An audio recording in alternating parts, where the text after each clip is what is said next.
talking to J.T.Crews.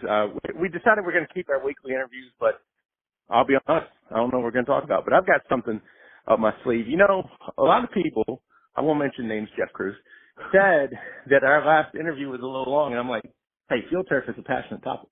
That's what I said, man. I'd go on all day about it.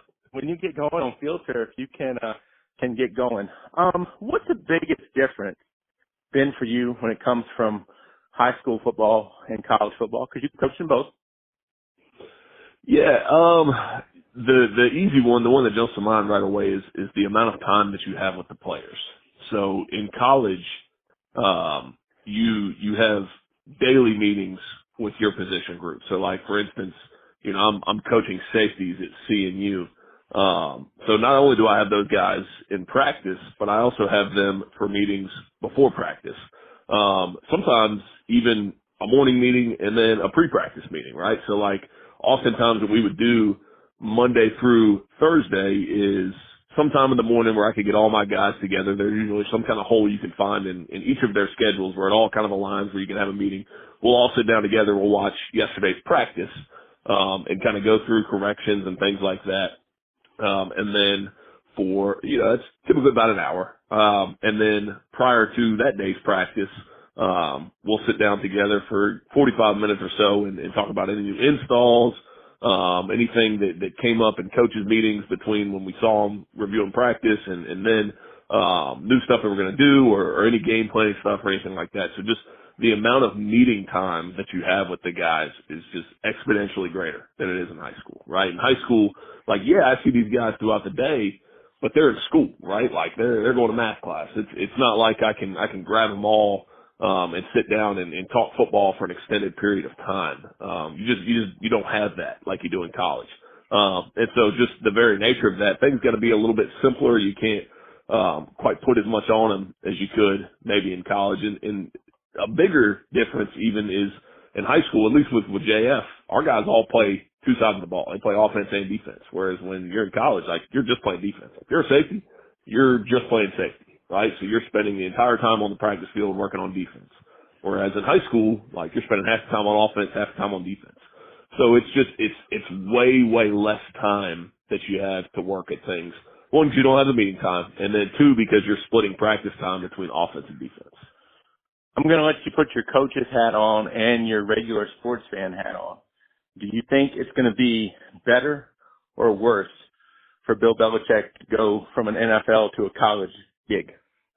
I don't know, man. I think, you know, obviously the guy is an amazing coach, right? And the thing that makes him an amazing coach is just his ability to form relationships with players and form that trust with players, right? Like, players trust when they are getting coached by Bill Belichick that he is going to put them in the best possible position to be successful.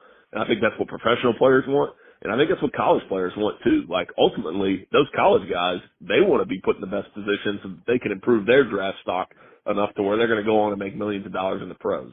And things have gotten to the point now in college football where, like, you know, you might be making millions of dollars in college football. And so, like, I think, you know, it's easy to say, like, oh, he's used to dealing with professionals. He's not going to be able to deal with college kids. Like, I don't know. I think a good coach can deal with both of those guys. And honestly, like, there's not as big of an age difference there as guys might think. Like, sure, in the NFL, you got guys that have been there 10, 15 years, but the average player is a guy who's maybe been out of college for 2 or 3 years, right? Like, that's not that big of a difference from a college player in and of itself. And, like, the level of, I guess, again, go back to meeting time and things like that you have in college, I don't know that it is truly that different than NFL, just because it's to such a high degree at that level of college football. So I mean, I would think if he is able to build those bonds with those kids like he's able to do in the NFL with his players there, like, I don't see any reason why he's not going to be successful. Was it easier to build relationships at CNU or at JF? I don't know that it's not any more difficult or easier in any one place or the other, right? Like, each kid is their own thing. And so, like, you're just building a relationship with that kid, right? Like, it's going to be different for each one. And so it's more based on the individual kid. Like, some kids, it can be a little bit tougher to find, a way to kind of make that common bond with them.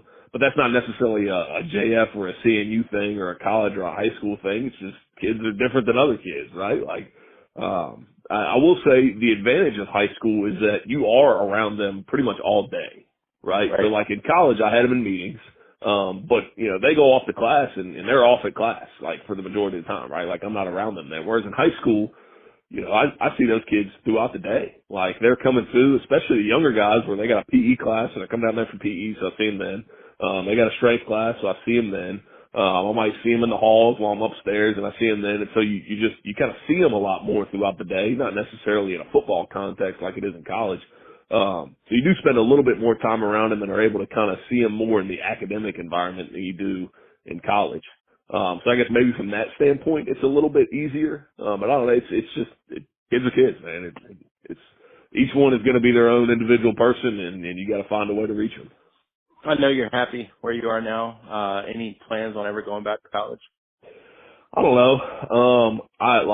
Truthfully, I love where I'm at. And like, I know everybody's going to say like, but like, truthfully, this is like, it's not going to get any better for me, right?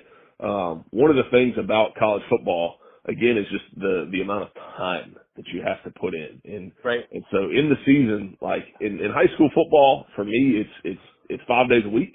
And obviously I'm working on Saturdays too, but I'm kind of working at my own pace, right? Like I can watch film around the schedule of my kids. I can catch some time here, catch some time there. Hey, I'm gonna go down to the basement and work for an hour or two and then get back up with them, or they can pop in and out as I'm doing that. Whereas in college football, it is 6 days a week minimum, right? And like, cause you play games on Saturdays. So you're working all day Monday, you're working all throughout the week, and then you got games on Saturdays, especially if you got a night game, it's going to be kind of an all day thing. And then you got meetings all day Sunday too. Like you're in there as a staff meeting Sunday. And we do that in high school too. Like I'll sit down with my guys and we'll meet for, sometimes as few as 2.5 hours, sometimes it'd be as long as 4 or 5 hours on Sundays, just kind of depending on the week. So there is, you have that in high school football too, but it's the level of just 24/7 is not quite the same that it is in college football. Like I'm coming home usually by 7 o'clock each night. I can't say that that's the case in college football. I'm not traveling, multiple nights to go play a game in Tennessee like I might be in college football. Like, the longest trip that we took this year was Sharando, which was a long one. Don't get me wrong. It's 3 hours. It's not like we had to stay overnight or anything like that. When you're in college, like that's almost every trip. Like you're staying overnight. It's rare that you get a day trip. So it's just a level of time. And then obviously the recruiting side of things where you're out on the road and doing that, that's different too. And I enjoyed recruiting in some aspects, but like there are other aspects that I don't miss at all about recruiting. And so I'm glad that I don't have to really worry about that at all as a high school coach, other than just, now these coaches are coming in and talking to me, like they're coming to the school. And so I enjoy sitting down and doing that, but like chasing these different kids and trying to almost be a salesman in that regard, like, no, I don't miss that side of it. And then, part of coaching college football is like, there's no stability to it. I was at CNU in my last year there. We had a really good season. I think we beat Wesley College, who was like number 7 in the country at that point. We went maybe 7-3 or 8-2 or something like that. Really, really good year. But my head coach retired. So he was done. And they hired a new coach who was going to bring in his whole new staff. And I had an opportunity to stay on there, but you kind of know, like, hey, I'm not one of this guy's guys, right? Like, I'm not his guy. And so he's not going to look to advance me in my career that maybe, the guy that I had been working for would have. And so you go and you look for another opportunity, right? Well, now I got to move to North Carolina for that, and I'm working for a head coach that, I've got some connections with on that staff. But it's you're so much at the mercy of the guy that you're working for and what his scheduling is and how he wants to run his program, and then B, like, there is some volatility in high school football, and that if you're not winning, you may be out of a job. But in college football, it's even greater than that, right? Like you go 2-8, and you might be out of a job immediately. Whereas high school football, at least especially if you're successful for a little bit, you might be able to weather that a little bit more. And in college, like, I'm just gonna be on to the next one. And you may be an assistant coach, and it ain't even got anything to do with you, right? Like the head guy might take another job somewhere, and maybe he's gonna take you, maybe he's not. I like where I'm at now. I'm local, man. This is where I grew up. a really, really good school with a really, really good situation. I got coaches that I love working with on a day in, day out basis. Like, it would be really hard for me to find a better situation than this right now.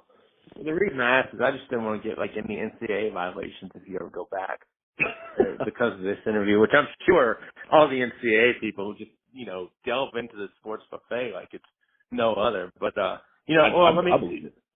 I don't, but thank you for your confidence. Who do you work for right now?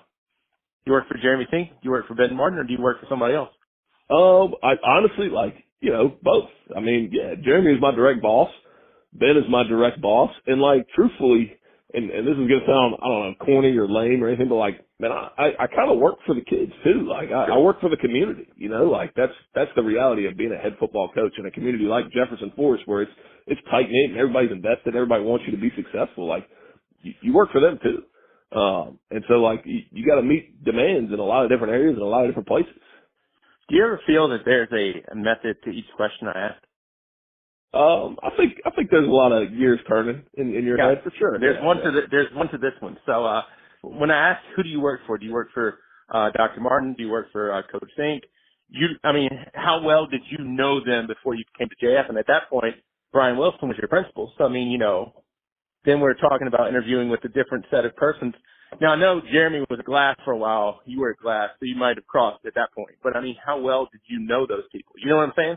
Yeah, no, and so truthfully, Jeremy and I never crossed. I knew Jeremy at Glass, but it's never like we were working there at the same time. Sure. He had moved on when I got to Glass.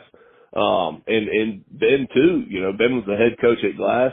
And I kind of knew him through recruiting when I was recruiting with CNU. I would come through and talk to him then, but not, any close personal relationship or anything like that. So truthfully, neither one of them nor Brian Wilson or Jed Zering, who was the AD when I was originally hired, didn't really have any sort of pre-existing relationship with either one of them. And so at that point, you're in an interview and you're just trying to sell yourself and your vision for the program as best you can and hope that they buy into that. And God's not sure. I don't even know if I was their first choice. They might have had somebody else in mind to turn them down. I don't even know. I'd like to think they made the right choice in going with me. And that things have worked out well. But that's also the cool thing about high school, right? Is I didn't know Brian Wilson. I didn't know Jed before I got in. And then all of a sudden I get in and I'm spending a lot of time with them. And you get to know them really well. And same thing now with Ben Martin and Jeremy Sink. And the cool thing about Ben and the cool thing about Jeremy is they've both been there. Jeremy's been a head coach for the majority of his career. Ben has been a head football coach before, so he knows it better than anybody else in the demands of that job and everything that goes with it. Let me interrupt real quick. How's that any different though when you are going to coach for somebody you don't know? You talking about in the college game?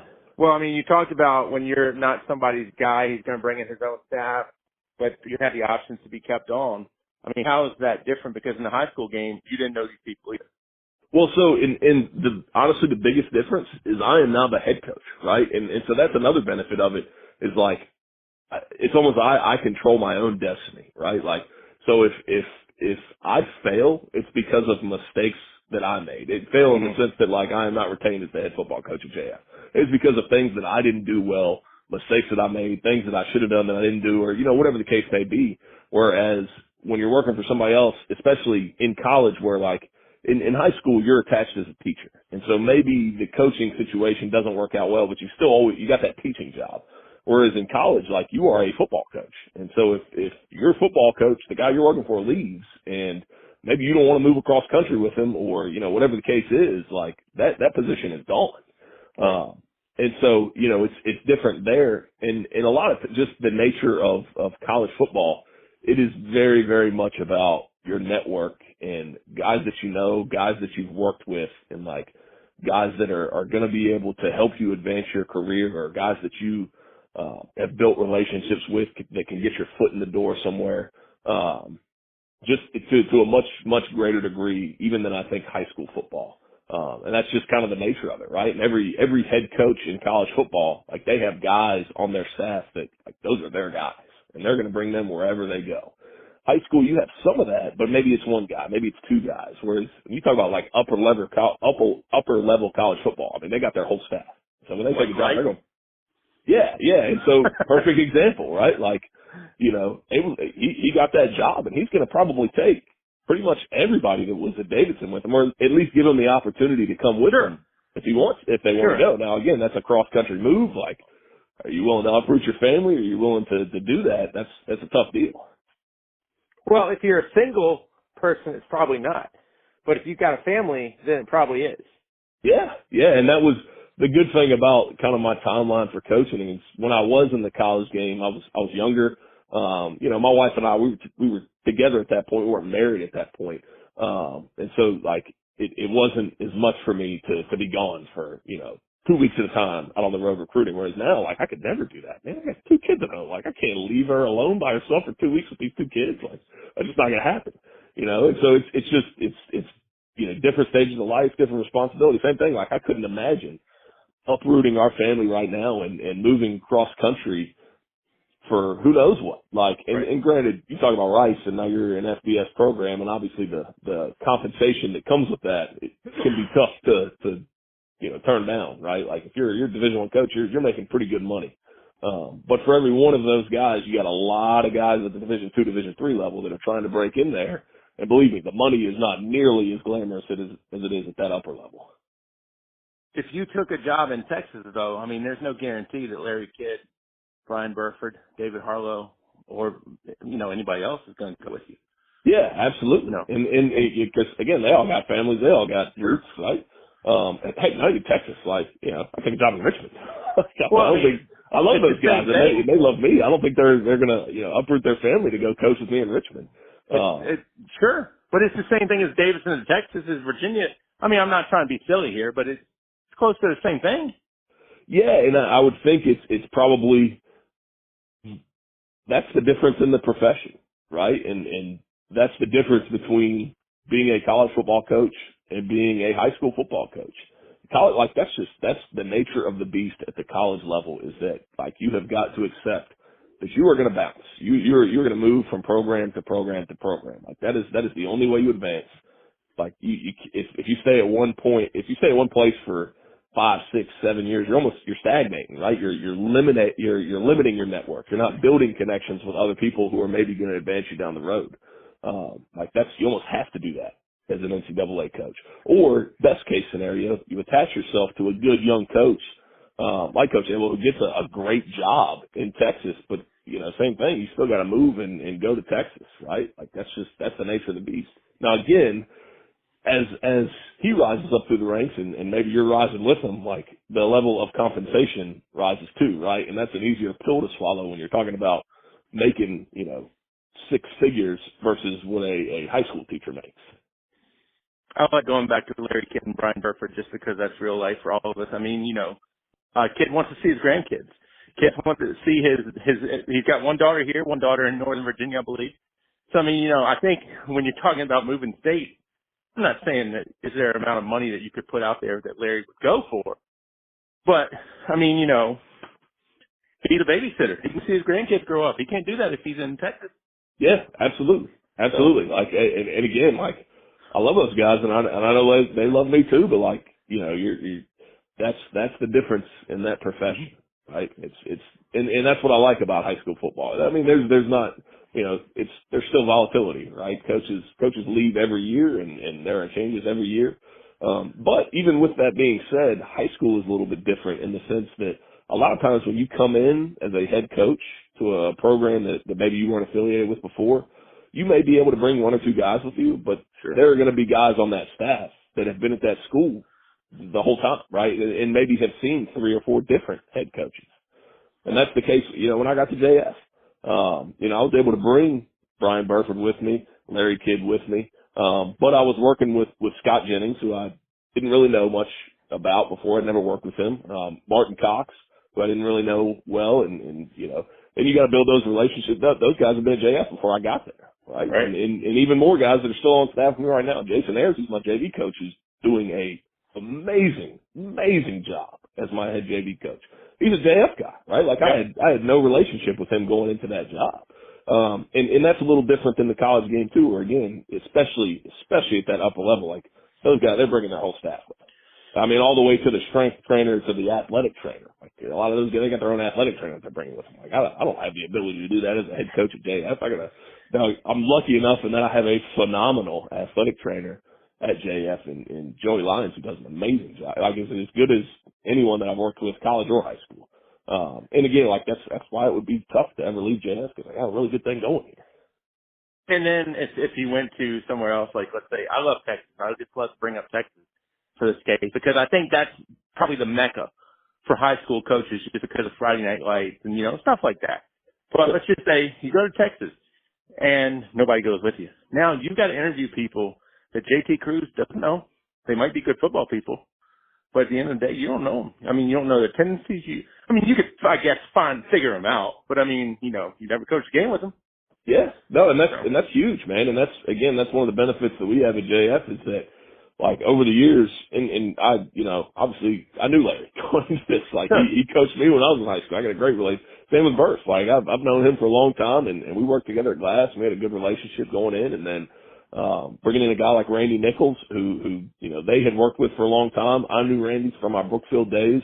So guys that you know and you trust and you have a relationship with, that I think the most important thing for a new head coach, particularly in high school, is you have got to have folks that are on your side and want to make sure that you are successful in the same way that the program is successful, right?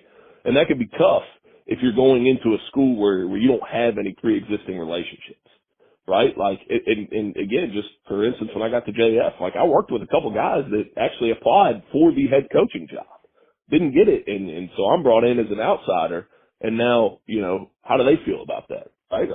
They're probably not too psyched to now be coaching under the guy who got the job that they think they should have right now. And so how do you navigate that relationship? And especially if you don't have anybody with you that is on, quote unquote, your side, right? Like, we're all coaching for the same team. We're all on the same side, but you understand what I'm saying? Yeah.